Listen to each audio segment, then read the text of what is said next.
Until this moment, he has thought that he is a sheep or a goat. Right now, he is questioning his identity on a whole. So, his first visit to the vet.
Why are you sitting in that feed bowl?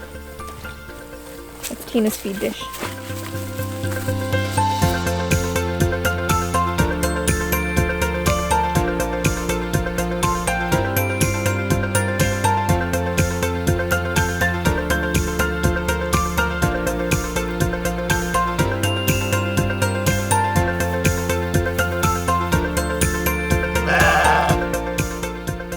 You gonna be able to wear this collar today? Wear it today. Oh, it's fitting a little better, but it's still a little big. Good dog. Good boy. Artaban, come on over here. I'm gonna introduce you. Come on. Okay guys, I think it's time to introduce you to someone. Artaban? Artaban is his name. And nobody here on my farm likes it, and I didn't choose the name because I loved it, but I was on my way home with him and he was in the back. I was like, I'm not even a dog person.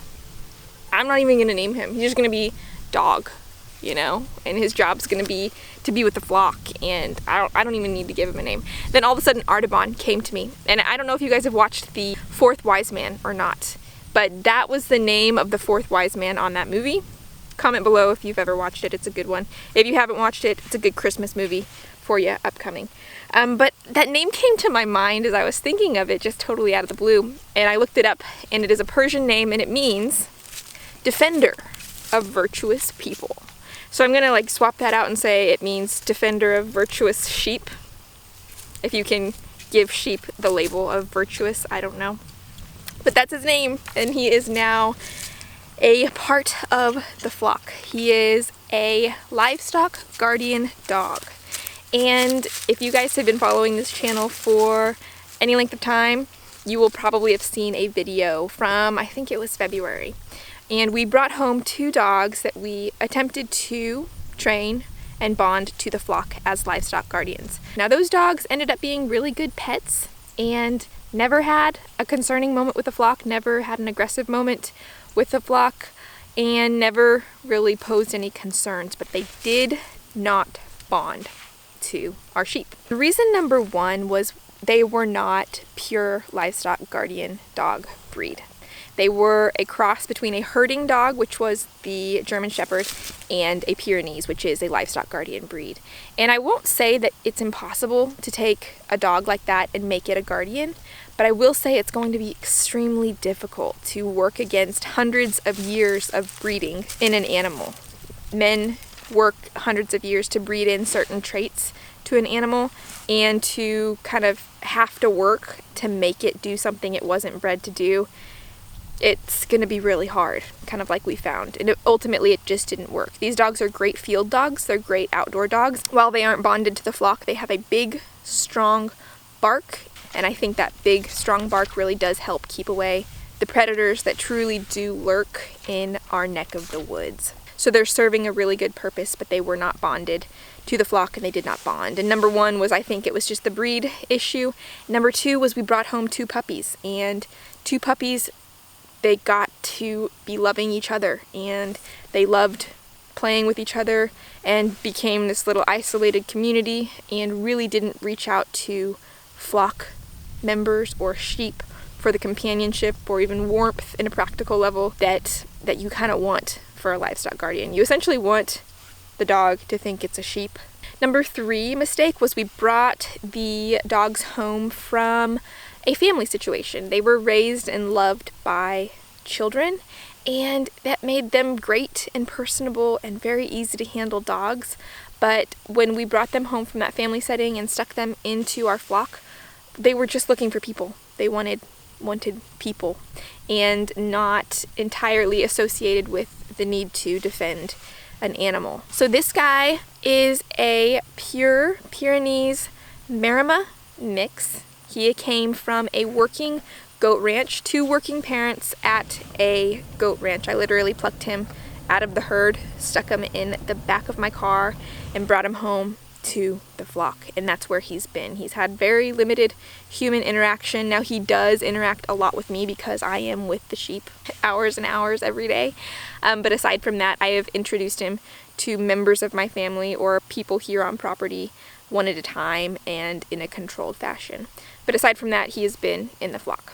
Now, one thing I want to be careful of is not to make this an instructional video for you on how to raise a livestock guardian dog, because this is very much a journey for me. But what I've done for you is I have compiled a complete list of resources that I have found extremely helpful for me. They've been Facebook groups or YouTube videos or book resources, and put them on a list for you down below. So if you are in the midst of this journey of trying to train a livestock guardian dog, then you might be helped by those resources. So click on that link down below.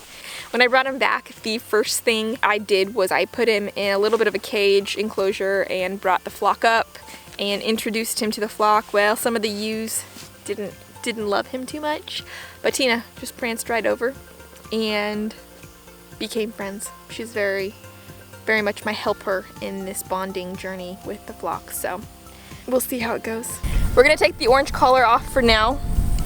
It's just a little bit big. It's just a little bit too big. I think maybe once he is doing his job, maybe it'll be symbolic. Maybe once he does his job, he'll fit in the collar. We'll see. This is a journey. This is a journey, Artaban. Your journey to the defense of the flock. Are you up to it? I think he's up to it. I think he's up to it. So I am editing out this video, and the sad part is that little lamb, Tina, was one of the 2 that I mentioned had died in my last video. She was sick all summer, and she was so small because she was sick. But to her dying day, literally like the day she died or the day before she died, she was right next to this little puppy, Art. And she was probably one of the most valuable sheep in my flock, despite her stuntedness and despite the fact that she never earned me a penny. In fact, she cost me a lot more than I'll ever get back from her. If it wasn't for her companionship to this little puppy, I probably would have a pet instead of a livestock guardian right now. She literally was a link between him and my flock.